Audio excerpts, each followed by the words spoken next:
UP ATS ने 4 संदिग्धों को गिरफ्तार किया है जिनके नाम अकरम, सफ़ी, तौहीद, कासिम, ये सभी पाकिस्तान संगठन के संपर्क में थे। शरिया कानून लागू करना इनका लक्ष्य था।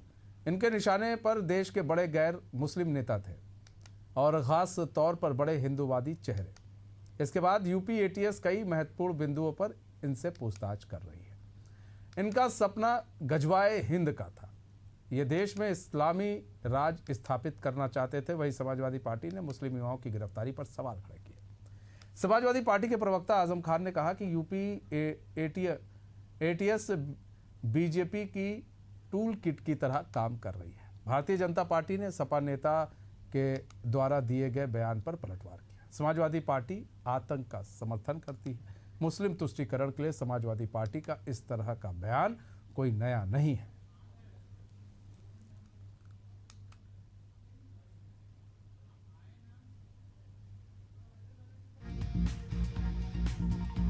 अकमल, सफील, मोहम्मद तौसीफ, कासिम, ये लोग गजवाए हिंद का सपना देख रहे थे, ऐसा कहा जा रहा है। ये 4 संदिग्ध हैं, इन्हें यूपी एटीएस ने गिरफ्तार किया है और ये सभी पाकिस्तानी संगठन के संपर्क में थे। और सुनिए, ये शरिया कानून लागू करना इनका लक्ष्य था।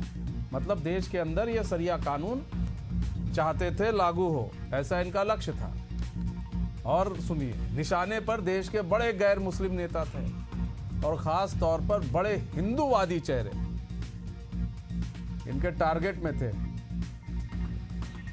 अभिषेक हमारे साथ जुड़ चुके हैं, हमारे संवाददाता पूरी जानकारी के साथ लाइव जुड़ चुके हैं लखनऊ से। अभिषेक, यूपी एटीएस ने 4 संदिग्धों को गिरफ्तार किया है। कहा जा रहा है ये शरिया कानून लागू करना चाहते थे भारत के अंदर। बड़े बड़े गैर जो मुस्लिम नेता थे इनके निशाने पर थे, हिंदूवादी चेहरे इनके निशाने पर थे, ऐसी सूचना आ रही है। और क्या क्या चीजें छनकर खबरें निकल कर आ रही हैं, पूरी अपडेट दीजिए इस खबर पर। और ये 4 लोगों की गिरफ्तारी कहां से हुई है, एटीएस ने कहां से इनको उठाया है और क्यों राजनीति समाजवादी पार्टी कर रही है इनके गिरफ्तारी पर। और देखिए मनीष जी, इनको यूपी के अलग अलग जगहों से उठाया गया है। हालांकि ये जो 4 उठाए गए हैं, जिसमें सैफी, तौहीद और ये जो इनके कुल 4 सदस्य हैं, ये चारों एक सोशल मीडिया नेटवर्क के जरिए पाकिस्तान में बैठे जो इस्लामिक कट्टरपंथी हैं उनसे जुड़े हुए थे। अब देखिए, पीएफआई नाम के संगठन पर जो पूरी तरीके से हिंदुस्तान में बैन लगाया गया, उसके बाद इस तरह के मामले सामने आ रहे हैं। अब एक नए मॉड्यूल छोटे छोटे ग्रुप बनाकर काम कर रहे हैं। इनका देखिए 3 टारगेट है। ये पहला, खासतौर पर जो गैर मुस्लिम बड़े चेहरे हैं, या सीधे तौर पर आप ये कहिए कि जो हिंदूवादी नेता हैं वो इनके संगठन पे हैं, क्योंकि इनका मानना है कि शरीयत तभी लागू हो पाएगी, देश को गजवाए हिंद के रास्ते पे हम तभी आगे ले जाएंगे जब प्रभावशाली हिंदूवादी नेता इस दुनिया में नहीं रहेंगे। यानी उनकी हम जब हत्या कर देंगे तो हमारा रास्ता साफ हो जाएगा। और देखिए, जाहिर तौर पर जो बड़े हिंदूवादी चेहरे हैं देश में, चाहे वो राजनीति में सक्रिय हैं, चाहे वो सामाजिक संगठनों में सक्रिय हैं, वो कहीं ना कहीं हिंदुओं की बात करते हैं। और गजवाए हिंद का वास्तविक अर्थ जो है, उसका अर्थ यही है कि हिंदुस्तान पर गजवा करना, यानी पूरी तरीके से हिंदुस्तान में इस्लामिक राज्य, इस्लामिक स्टेट या इस्लामिक देश बनाना और शरीयत लागू करना। देखिए, बात संविधान की होती है।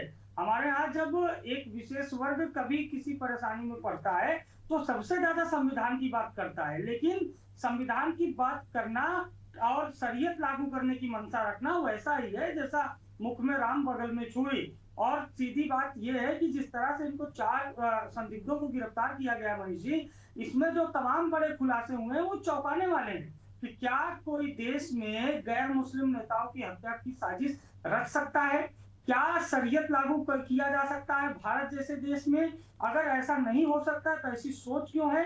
देखिए, इसके पीछे अब समाजवादी पार्टी जो राजनीति कर रही है, समाजवादी पार्टी का कहना है कि यूपी एटीएस बीजेपी के बहकावे में काम करती है, बीजेपी के टूल किट की तरह काम करती है। और समाजवादी पार्टी का ये भी कहना है कि देश में जो बड़े नेताओं की हत्या हुई है, चाहे महात्मा गांधी, चाहे राजीव गांधी पूर्व प्रधानमंत्री या फिर इंदिरा गांधी की हत्या नॉन मुस्लिम लोगों ने की है। यह समाजवादी पार्टी के नेता और प्रवक्ता आजम खान का तर्क है। तो इस तर्क के हिसाब से एक चलिए इस बात को अगर मान लिया जाए कि इस देश के बड़े नेताओं की हत्या नॉन मुस्लिम लोगों ने की है, यानी उसमें मुसलमान नहीं थे, तो क्या ये फैक्ट इस बात की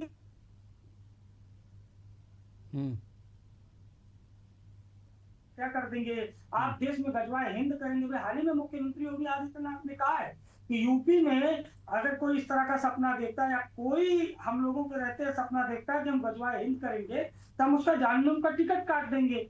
अब उस बयान पर भी समाजवादी पार्टी को एतराज है। अखिलेश यादव ने ट्वीट करके कहा है, एक्स पर पोस्ट करके कहा है कि केवल डायलॉगबाजी चल रही है।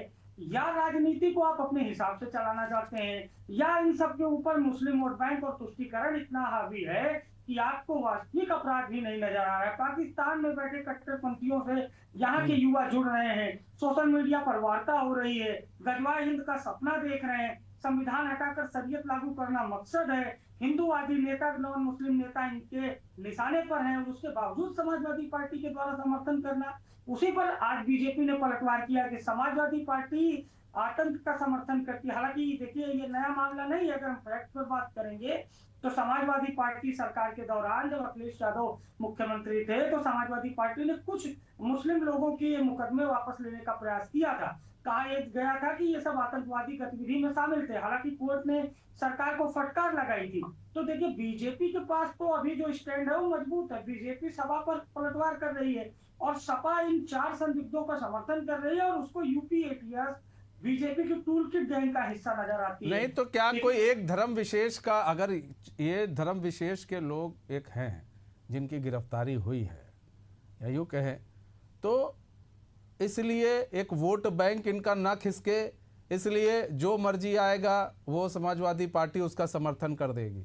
क्यों? क्योंकि उनको वोट बैंक ना खिसके। भैया 2-2.5 साल बाद यूपी के अंदर चुनाव है तो वहाँ पर वोट बैंक ना खिसके, वोट उनका बना रहे। देखो जी, इनको यूपी एटीएस ने गिरफ्तार किया था, संदिग्ध थे, इन पर ऐसे आरोप थे, तब भी हमने इनका साथ दिया।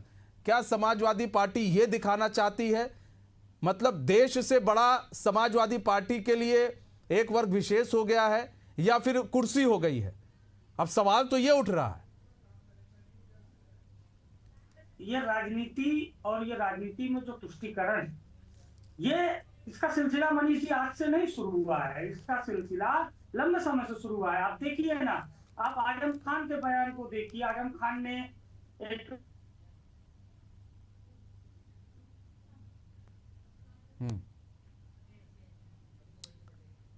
लगता अभिषेक से हमारा संपर्क टूट गया है, लेकिन समझना होगा अगर देश में कुछ लोग जो देश को गजवाए हिंद बनाना चाहते हैं, सरिया कानून लगाना चाहते हैं और ऐसे लोगों की गिरफ्तारी होती है और उसके बाद अगर कोई पार्टी उनका समर्थन करती है तो समझना होगा ऐसे पार्टियों पर फिर सवाल या निशान खड़े होते हैं कि वो देश के साथ हैं या देश के खिलाफ हैं।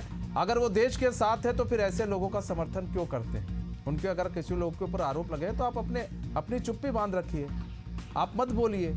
जब चीज़ें सामने आए, आपको लगे गलत है तो आप उठाइए सवाल, लेकिन उससे पहले एक वर्ग विशेष का वोट लेने के लिए समाजवादी पार्टी जिस तरह से बयान दे रही है ये भी ठीक नहीं है। इसे समझना होगा कुर्सी और कोई वर्ग बड़ा नहीं है, ये देश हम सबके लिए बड़ा है और कोई अगर ये चाहेगा कि गजवाए हिंद बन जाए देश तो वो सपने में ना रहे, मुगालते ना पाले।